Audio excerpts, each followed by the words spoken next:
우리 후보자께서 3년간 일본에 본점을 둔 이 일식당에 1,584만 원이나 사용하셨습니다. 아주 최애 단골집 같은데 맞습니까? 맞아요?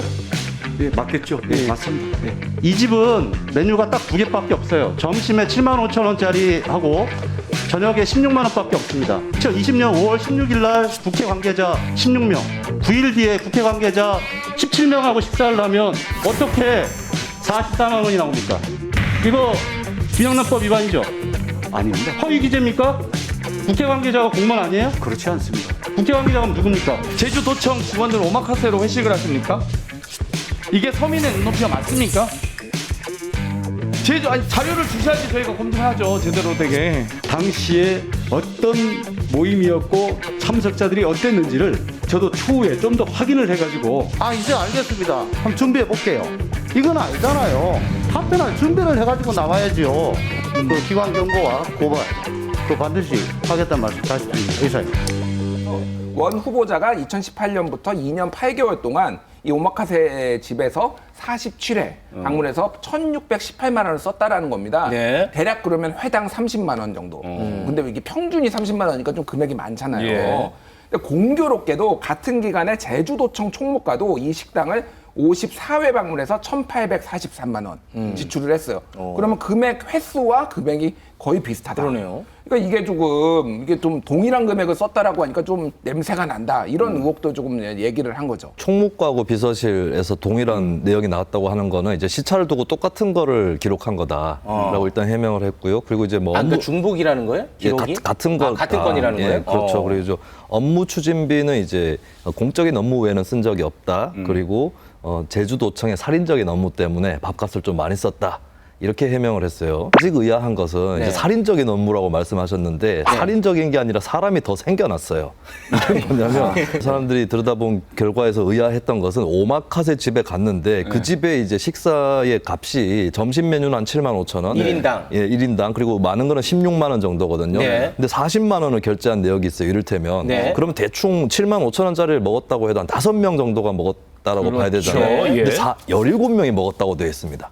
5명이 17명으로 살인적인 게 아니라 사람이 12명이 더 불어났다. 김영란법의 식사비 기준이 있잖아요. 거기에 맞춰서 깎기 위해서 사람을 부풀린 것 아니냐. 이 얘기가 자연스럽게 나올 수밖에 없는 겁니다.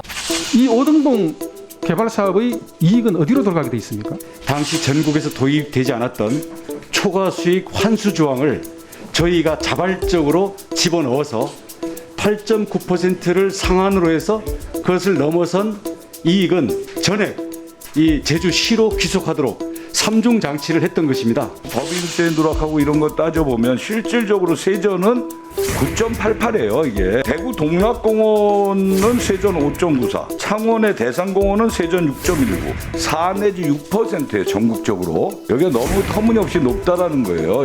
높은 수준의 사업비를 사업자가 마음대로 늘릴 수 있는 게 이 사업의 맹점입니다. 총 사업비가 늘어나면 8.91% 아무 상관없이 민간업자의 수익 또한 늘어나는 방식이랍니다. 심사가 있기 수일 전에 원칙이 바뀌어서 전현직 공무원도 수주원대 사업자를 결정하는 이 심사 자리에 심사위원으로 들어가게 되는 겁니다. 어느 누가 이 심사를 공정하게 보겠습니까? 대장동 의혹 같은 경우는 관에서 얻어가는 확정 이익을 먼저 정해놓은 다음에 나머지가 뭐 화천대유나 이쪽으로 쫙 쏠려서 들어가는 그런 구조였잖아요. 네. 근데 오등봉 개발 사업에서는 민간 사업자가 얻는 이익이 확정 이익으로 먼저 주어집니다. 그래서 이거 민간 사업자 이익을 챙겨준 거 아니냐 이 의혹이 이제 제기가 된 것이고 여기에 대해서 원희룡 후보자의 답변은 그 이익 빼고 나머지에 대해서는 초과 이익을 환수할 수 있도록 했다. 오히려 모범적인 사례다. 이것도 어떻게 보면 이재명 전 대선 후보가 대장동 모범적인 사례다라고 얘기했던 비슷하네요. 건데 조금 비슷한 얘기였습니다. 물론 사업 설계 구체적인 내용은 좀 다르지만요. 그래서 이제 그렇게 해명을 했는데 민주당에서 제기하는 것은 민간 사업자가 가져가는 게 전체 사업비의 8.91%인데 이것이 다른 유사한 사업하고 비춰봤을 때 한 1.5배 정도로 비율이 높다. 다른 지역이랑 비교해봤더니. 그렇습니다. 아까 뭐 대구 동락공원 이런 얘기 나왔는데요. 그런 사례와 함께 그리고 이제 전체 사업비가 늘어나면 그 8.91%로 책정해 놓은 이익 역시도 불어나는 거 아니냐. 이것은 특혜성의 소지가 분명히 있다. 이것이 아직까지 민주당의 확정이기 때문에. 고수하고 있는 입장입니다. 문제는 왜 특정 업체가 이런 혜택을 가져갔냐라는 거예요. 원래 오등봉 요 사업이 그 경관 훼손 우려 그리고 자연재해 우려가 있어가지고 민간 사업이 안 되게 막아왔습니다 그동안. 네. 근데 갑자기 2018년에 원희룡 지사가 그 녹취록, 그러니까 회의록도 있거든요. 네. 빨리 진행하게라고 하면서 이게 일사천리로 돼요. 그런데 공교롭게도 원희룡 후보자의 단독주택을 지어준 건설사가 있거든요. 이 건설사가 여기에 지금 참여해 있습니다. 이 건설사가 참여하면서 이게 일사천리로 진행되면은 뭐 예를 들면은 그 단독주택의 원가를 상당히 깎아주고 저렴하게 해주고 여기에서 혹시 이익을 준 거 아니냐 뭐 이런 식의 이제 해석들이 가능한 거죠. 그러니까 이해 충돌의 여지가 있는 건데 왜 이렇게 빨리 됐느냐 뭐 이런 의혹이 있는 거죠. 그 이듬해 18년, 19년, 20년 제가 거기서 하는 일이 이제까지 제가 하던 공공적인 요소하고 크게 배치되지 않는다. 전관예우나 이해 충돌이 일어나는 일은 단 한 번도 하지 않았다는 말씀입니다. 그렇게 지나치게 많이 받았다. 그렇게는 생각하지 않습니다. 그러나 국민의 눈높이에서 봤을 때 송구스럽다는 말입니다. 이 자회사가 가스공사 만약 저 사람들이 저 때문에 특혜를 받았다면 증거를 내주세요. 터무니없다는 말씀을 드립니다. 터무니없다. 황당하다. 해고가 됐거나 감옥소에 갔거나 둘 중에 하나일 겁니다.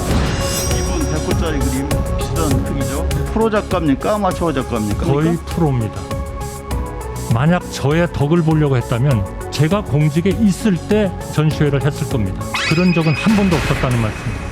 공공외교적 성격의 일을 했다라고 한 건데 일반적으로 이런 데는 고위공무원 같은 전직 고위공무원은 일종의 로비스트로 이제 영입이 돼서 활동하는 게 일반적입니다. 그러면은 공공외교 좋은 일을 했는데 그럼 왜 못 내느냐 자료를. 그러니까 말이 좀 안 맞는 거예요. 그거에 대해서는 영업 비밀이라서 공개하면 형사처벌을 받는다. 일종의 이제 뭐 김앤장하고 처음에 계약을 할 때 고문을 계약을 할 때 그런 것들을 밝히지 않는다라고 써서 이제 그런 걸로 이제 추정이 됩니다. 그래서 더 자세한 내용을 알 수가 없어서 지난번에 좀 파행됐을 때하고 더 진전된 게 없다. 좀 그게 좀 많이 아쉬웠던 부분입니다. 후보자께서는 회전문 인사의 끝판왕이세요. 회전문 인사의 청와대 끝판왕이라는 건 경제수석을 뭡니까? 하시고 김앤장을 하셨습니다.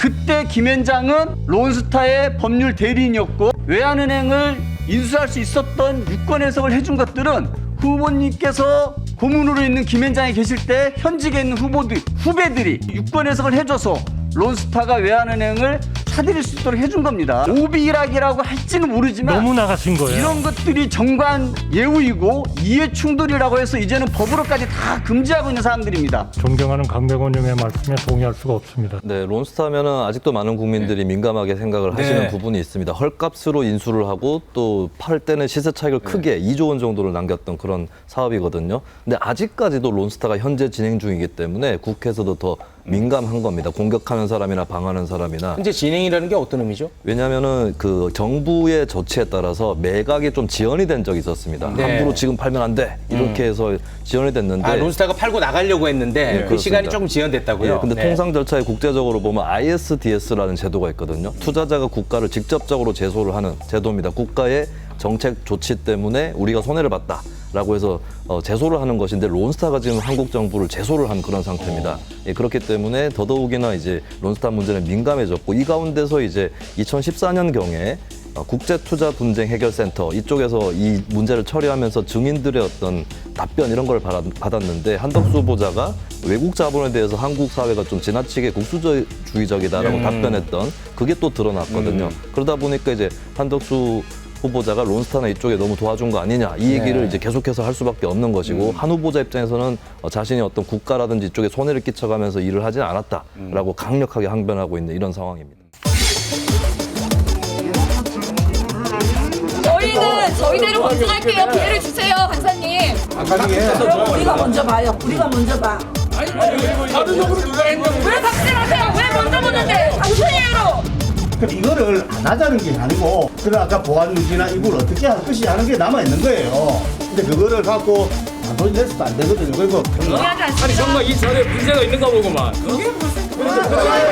정 후보자의 아들이 2010년에는 현역 판정을 받았었는데 2015년에 퇴행성 척추관 협착증이라고 해가지고 이제 굉장히 좀 20대에는 잘 나타나지 않는 질병으로 4급 판정을 받았습니다. 네. 그런데 당시에 이제 정 후보자 아들이 검사를 받았던 의료기관이 공교롭게도 아버지가 근무 중이었던 경북대 대학병원인 걸로 드러나면서 역시 특혜 의혹이 일어났습니다. 오늘은 MRI 자료를 추가로 제출했다고 합니다.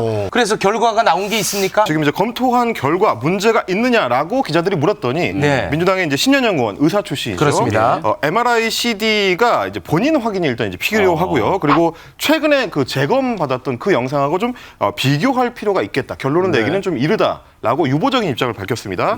하지만 이거에 대해서 이제 국민의힘 의원들 같은 경우는 아니 몸싸움까지 해가면서 파일을 갖고 갔는데 왜 그거에 대해서는 이런 방구 사과가 없느냐 이렇게 또 비판을 하기도 했습니다. 2017년 아들 시험 원서가 저한테 도착을 했습니다. 17년엔 불합격했는데 18년엔 합격했다. 학점 영어 점수 다 동일합니다.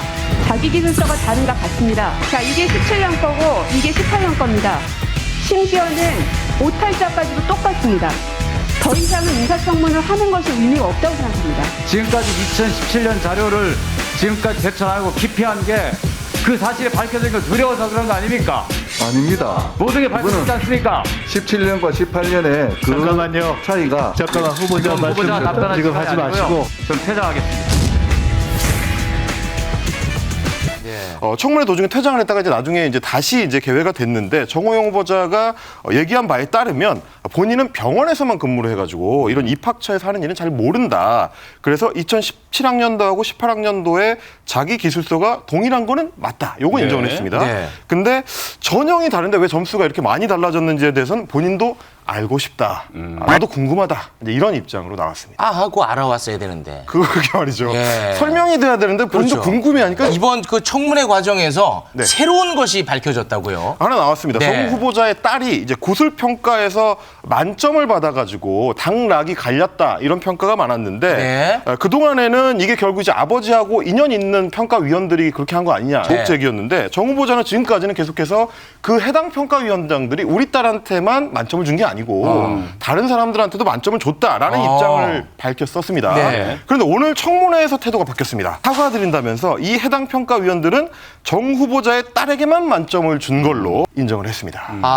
다른 지원자한테 만점 준 사람은 다른 사람이에요? 네, 다른 사람이었습니다. 다른 고사장이었습니다. 정 후보자 딸이 대학 재학할 때 대학에서 장학금을 받았는데 이 부분이 뭔가 석연치 않다는 의혹이 좀 제기가 됐어요. 그렇습니다. 서울대 3학년 재학 중이던 2015년에 이제 2학기 때 총동창회가 운영하는 장학재단 이제 관학회라는 장학재단이 있는데요. 거기서 290여만 원 상당의 장학금을 받았는데 이게 이제 선정 계획을 보니까 성적만 우수하다고 받을 수 있는 게 아니고 성적은 우수한데 가계 형편이 곤란한 3학년 학부생으로 해서 이제 소득 6에서 8분위에 해당하는 경우에 추천을 한다 이렇게 되어 있습니다. 이런 사람들을 우선 추천한다. 그렇습니다. 그러니까 이제 가계 형편을 고려한다라는 얘기인데 문제는 이제 정 후보자 같은 경우에 대학 병원장이기 때문에 굉장히 고소득입니다. 연봉이 1억 6,500만 원 상당이고요.